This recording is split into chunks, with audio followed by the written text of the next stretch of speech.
I'm 42 years old. I've been married for 12 years. We have 2 kids. A mortgage. A dog that sheds too much. A life that, from the outside, probably looks boring and stable and fine. And for a long time, I thought it was. That's part of what makes this hurt so much. Nothing exploded out of nowhere. There was no dramatic lead-up that screamed disaster. It was just normal. Routine. Predictable in that comforting way you start to take for granted. I work in IT. Long hours, decent pay, mentally exhausting but stable. My wife, Sarah, works part-time at a marketing firm and handles most of the household logistics. We've always joked that we were opposites. I'm introverted, cautious, emotionally reserved. She's social, expressive, spontaneous. But we fit. Or at least I thought we did. We weren't perfect. We argued about money sometimes. About chores. About me being checked out after work. About her feeling unappreciated. Standard married couple stuff. Nothing that ever made me think our marriage was in danger. We still had sex. Not constantly, but regularly. We still laughed. Still watched shows together at night. Still took family trips. Still made plans. I trusted her completely. That's important to say. Not mostly trusted. Not trusted with some doubts. Completely. If someone had told me a year ago that my wife would cheat on me, I would have laughed in their face. Now I replay that version of myself in my head and feel stupid. I don't know exactly when things started to change. Looking back, I can see little cracks. But at the time, I didn't recognize them as cracks. I thought they were just life. It started with the gym. Sarah had never been into fitness in a serious way. She'd go through phases. Buy workout clothes. Use them twice. Forget about them. Repeat 6 months later. So when she announced she wanted to join a gym, for real, and actually commit, I was supportive. Genuinely. She said she felt insecure about her body. Said she wanted more energy. Said she wanted to feel like herself again. I told her she was beautiful. I told her I supported her. I even offered to go with her. She declined. Said she wanted something that was just hers. That seemed healthy. At first, she went a couple mornings a week. Then it became 3 times. Then suddenly she switched to evenings. She said it was easier with her work schedule. I didn't question it. She started buying new gym clothes. Not cheap ones. Tight leggings. Sports bras that felt more revealing than necessary. But again, I told myself I was being insecure. She started coming home later than expected. Ran into someone I know. Talked too long with the front desk girl. Lost track of time. She started showering immediately when she got home. Not before dinner like she used to. Immediately. She also started bringing her phone into the bathroom. That one sticks with me. Sarah had always been casual with her phone. Left it on counters. Let the kids play games on it. Didn't care if I picked it up to check the weather. Then one day I noticed it was always face down. Always near her. Always locked. I noticed. I didn't say anything. Because I trusted her. The phone password change happened quietly. I didn't even realize it at first. We were sitting on the couch one night. She asked me to check something on her phone while she was in the kitchen. I picked it up and tried the passcode I'd known for years. It didn't work. I tried again. Didn't work. When she came back, I said, "Hey, did you change your password?" She didn't hesitate. Yeah. That was it. No explanation. No elaboration. I laughed awkwardly and said, "Oh. Okay." Inside, something twisted. But I pushed it down. People are allowed privacy, right? I told myself I was being controlling. I told myself I didn't want to be that guy. Meanwhile, other things were shifting. She started paying more attention to her appearance. Doing her hair even if we weren't going anywhere. wearing makeup to the grocery store. She seemed lighter, happier, distracted in a way that felt unfamiliar. She'd smile at her phone sometimes. Not big obvious smiles. Small ones? Private ones. I asked her once, casually, "Who are you texting?" She said, "Group chat from the gym." That made sense. Gyms have classes. People make friends. Totally normal. Except, she never mentioned names. Never talked about specific people. Just someone or people. And I realized I hadn't heard her talk about a female friend in months. Everything was vague. But vague isn't proof. So I stayed quiet. I wish I could say I confronted her earlier. I wish I could say I followed my gut. I didn't. I buried it. Because acknowledging suspicion meant risking confirmation. And I wasn't ready for that. There was one night that almost broke me. She came home from the gym almost 2 hours late. No text. No call. I'd fed the kids. Put them to bed. Sat on the couch staring at nothing. When she walked in, I asked where she'd been. She sighed like I was being unreasonable. "We talked." "Who's we?" "Some people from the gym." That was it. I felt stupid asking. Like a jealous teenager. She rolled her eyes and said, "You're acting weird lately." That cut deeper than it should have. Because suddenly I was the problem. I apologized. I hate that I apologized. After that, I tried harder to be the good husband. More compliments. More help around the house. Initiated sex more. She accepted everything. But something between us felt hollow. Like I was competing with something I couldn't see. She still went to the gym constantly. Still guarded her phone. Still felt slightly out of reach. I started having intrusive thoughts.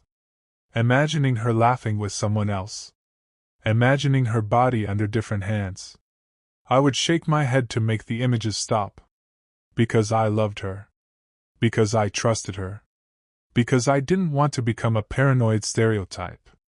So I kept swallowing my doubts. They didn't disappear. They stacked. The night everything collapsed was completely ordinary. That's the cruel part. It wasn't an anniversary. It wasn't a big fight. It wasn't dramatic. We were sitting at the kitchen table after dinner. Kids were upstairs. She was scrolling through her phone. I was half watching TV, half thinking about work emails.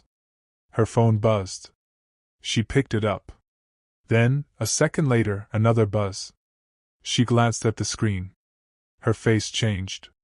Not dramatically. Just enough. A micro-expression. Tension. Then she quickly locked the phone and placed it face down.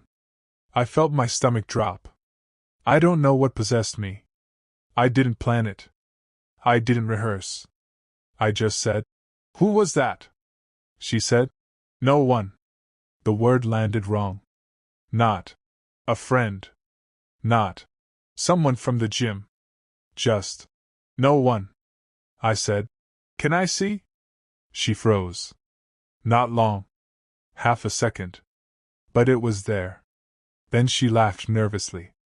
"Why?" "I don't know," I said. "You're acting strange."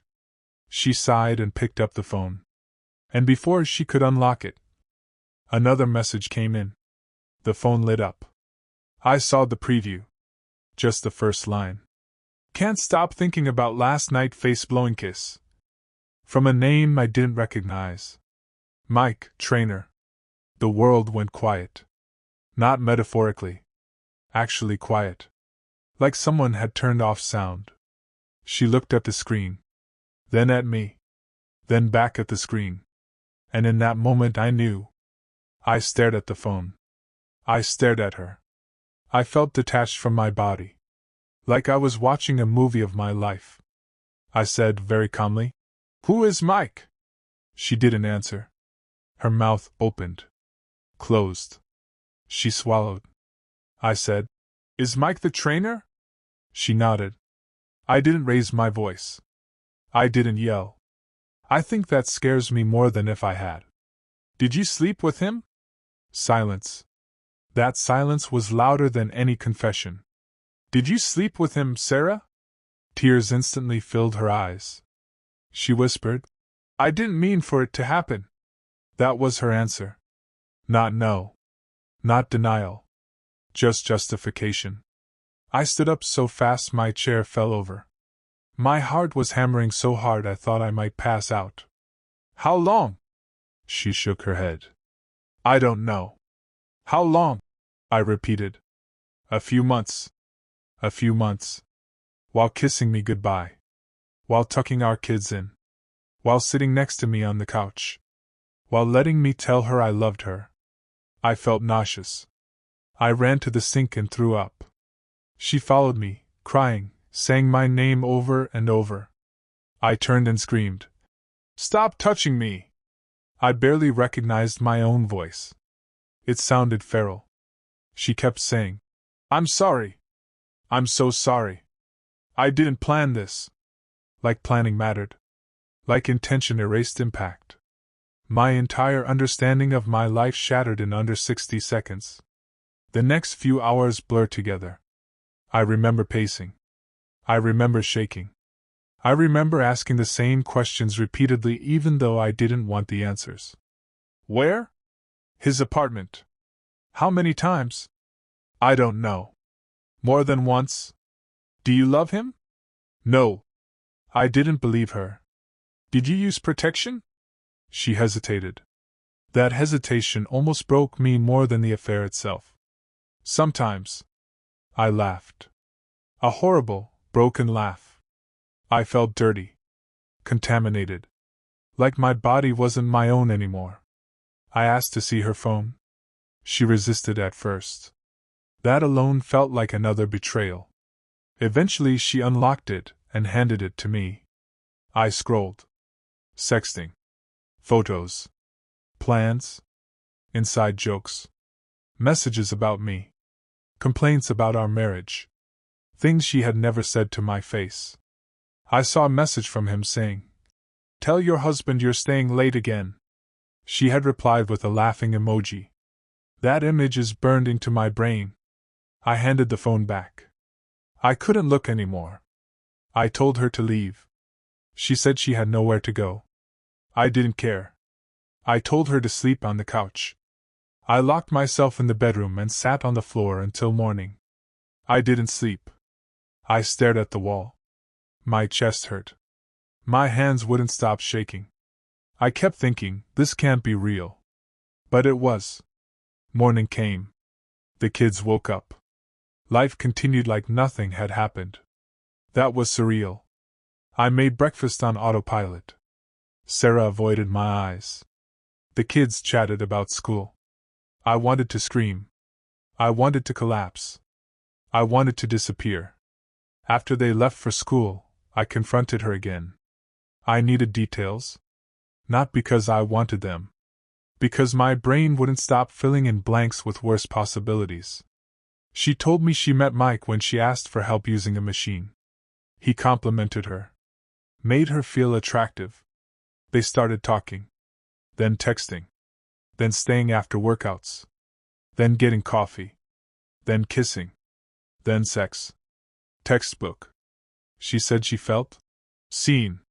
She said she felt alive. She said she hadn't meant to hurt me. I asked her why she didn't talk to me. She said she didn't think I'd understand. That hurt in a special way. Like she had already decided I wasn't worth trying with. I asked if she was still seeing him. She said no. I didn't believe her. I asked if she'd stop going to that gym. She said yes. I didn't believe her. Trust was gone. Not damaged. Not cracked. Gone. I told her I needed space. She cried. Begged. Promised therapy. Promised transparency. Promised everything. I didn't make any promises. I couldn't. The emotional whiplash is hard to describe. 1 minute I wanted to divorce her immediately. The next I wanted to hold her and pretend none of it happened. I hated her. I loved her. Sometimes at the same time. Sometimes within the same breath. I felt humiliated. Like everyone could see. Cheated on husband. Stamped on my forehead. I felt old. Replaceable. Inadequate. I started obsessing over my flaws. My weight. My hairline. My emotional distance. I wondered if I had pushed her into it. Logically, I know cheating is a choice. Emotionally, I still blame myself. She started acting like the perfect wife. Cooking. Cleaning. Compliments. Initiating sex. It felt wrong. Like she was trying to erase what happened by being extra good. Sometimes I gave in. Sometimes I couldn't stand to be touched. Sex became complicated. I'd get intrusive images of her with him. I'd lose my erection. I'd feel ashamed. She'd cry. I'd feel worse. We tried counseling. She cried a lot. Said the right things. Took responsibility. But something in me stayed numb. I kept picturing that text. Can't stop thinking about last night face-blowing kiss. That message existed because something happened the night before. Over and over. I don't know how to unknow that. A month after discovery, I found out she had lied again. She said she'd blocked him. She hadn't. I saw his name pop up on her phone when she thought I wasn't looking. That was almost worse than the affair. Because it proved she was still willing to deceive me. I confronted her. She swore they hadn't met. Said he just checked in. Said she didn't respond. I didn't care. I told her to leave. For real this time. She packed a bag and went to her sister's. The house felt empty and heavy. The kids asked where Mom was. I lied. I hated lying. I slept better without her there. That surprised me. I missed her. But I also felt safer. Like I didn't have to constantly monitor reality. She begged to come back. Promised no contact. Showed me a message she sent him saying not to contact her again. I let her return. I don't know if that was strength or weakness. Probably weakness. I wanted my old life back. Even though I knew it was dead. We've been in this limbo for 8 months now. We coexist. We parent. We sometimes have sex. We attend therapy. From the outside, we probably look like we're working through it.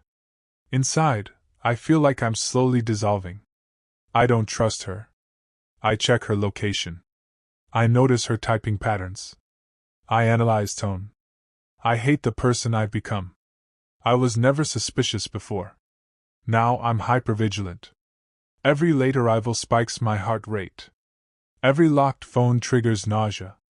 She says she understands. She says she'll do whatever it takes. But there are things that can't be undone. Images that can't be unseen. I don't know if I love her the same way anymore. I love the version of her I thought I had. I love the mother of my kids. I love our history. But I don't know if I love her. That realization hurts more than anger.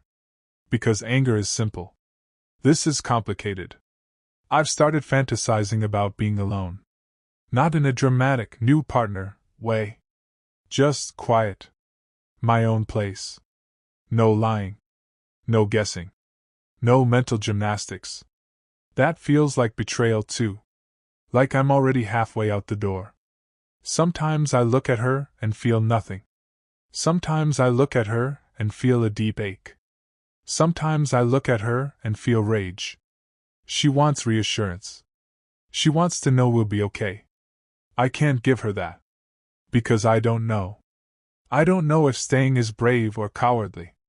I don't know if leaving would destroy my kids or save my sanity. I don't know if time heals this or just dulls it. I don't know anything anymore. I used to feel grounded. Now I feel untethered. Like the floor can disappear at any moment. All because of a text message. People talk about forgiveness like it's a switch. It isn't. It's not a single decision. It's thousands of micro decisions every day. Not to bring it up. Not to check the phone. Not to lash out. Not to leave. Some days I succeed. Some days I fail. She says she's changed. Maybe she has. But the version of me who trusted blindly is gone forever. That guy died when Mike's name lit up on her screen. I grieve him. I grieve my marriage as I understood it. I grieve the future I assumed was guaranteed. I don't tell many people. I'm ashamed. I don't want to be pitied. I don't want advice. I don't want to hear. Once a cheater, always a cheater. I also don't want to hear. People make mistakes. Because this wasn't a mistake. It was a series of choices. Hundreds of them. If you're reading this and you're in a happy relationship, please don't become paranoid because of my story.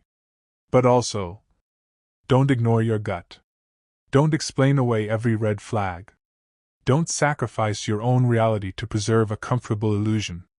I did that. And it cost me everything I thought was solid. I don't know how my story ends. Maybe we'll stay together. Maybe we'll divorce. Maybe we'll drift into emotional roommates. Maybe something better exists on the other side. Right now, I'm just surviving. One day at a time. Sometimes 1 hour at a time. I still think about that moment. Her phone lighting up. The heart emoji. The casualness of it. How close I was to never knowing. How different my life would feel if that text had arrived 30 seconds later. It terrifies me how fragile reality is. How much of our lives are built on trust we can't verify. I don't know if I'll ever fully heal. I don't know if I'll ever fully trust again. But I know this. I didn't deserve this. No matter my flaws. No matter our problems. No matter how distant I may have been. I didn't deserve to be betrayed. If you're out there carrying something similar, you're not weak. You're not crazy. You're not alone. I wish I had something hopeful to end with. All I have is honesty. Some wounds don't close neatly. Some stories don't get clean endings. This is one of them.